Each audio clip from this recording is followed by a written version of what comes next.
Cargo cult science comprises practices that have the semblance of being scientific, but do not in fact follow the scientific method. The term was first used by physicist Richard Feynman during his 1974 commencement address at the California Institute of Technology. Cargo cults are religious practices that have appeared in many traditional tribal societies in the wake of interaction with technologically advanced cultures. They focus on obtaining the material wealth, the cargo, of the advanced culture through magical means, by building landing strips, mock aircraft, mock radios, and the like. Feynman's speech. The speech is widely posted and Feynman adapted it in his book Surely You're Joking, Mr. Feynman.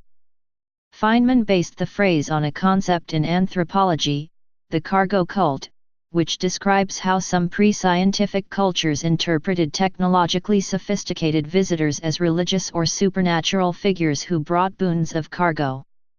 Later, in an effort to call for a second visit, the natives would develop and engage in complex religious rituals, mirroring the previously observed behavior of the visitors manipulating their machines but without understanding the true nature of those tasks.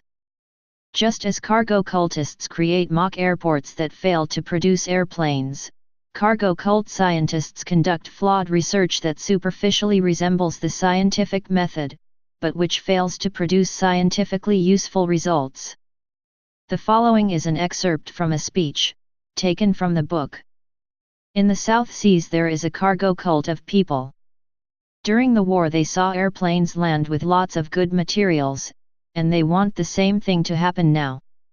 So they've arranged to imitate things like runways, to put fires along the sides of the runways, to make a wooden hut for a man to sit in, with two wooden pieces on his head like headphones and bars of bamboo sticking out like antennas. He's the controller and they wait for the airplanes to land.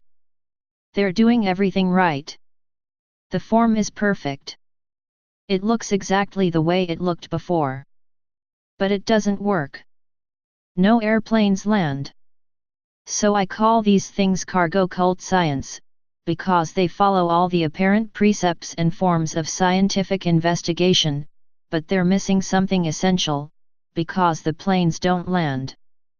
Feynman cautioned that to avoid becoming cargo cult scientists, researchers must avoid fooling themselves, be willing to question and doubt their own theories and their own results, and investigate possible flaws in a theory or an experiment. He recommended that researchers adopt an unusually high level of honesty which is rarely encountered in everyday life, and gave examples from advertising, politics, and psychology to illustrate the everyday dishonesty which should be unacceptable in science.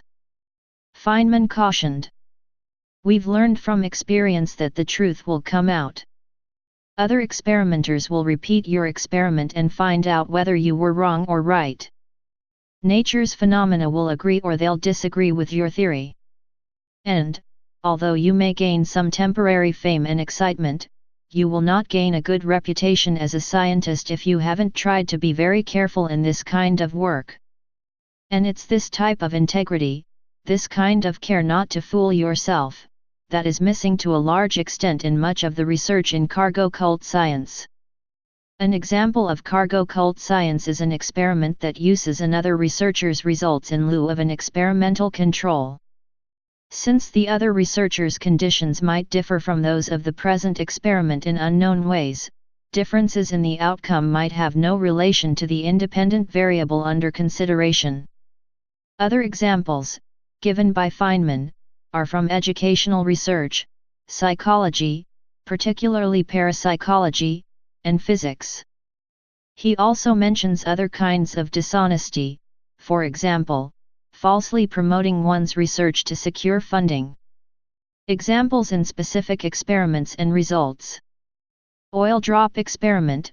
The history of published results for this experiment is an example given in Surely You're Joking, Mr. Feynman, in which each new publication slowly and quietly drifted more and more away from the initial, erroneous, values given by Robert Millikan toward the correct value, rather than all having a random distribution from the start around what is now believed to be the correct result. This slow drift in the chronological history of results is unnatural and suggests that nobody wanted to contradict the previous one, instead submitting only concordant results for publication. Please subscribe and thanks for watching.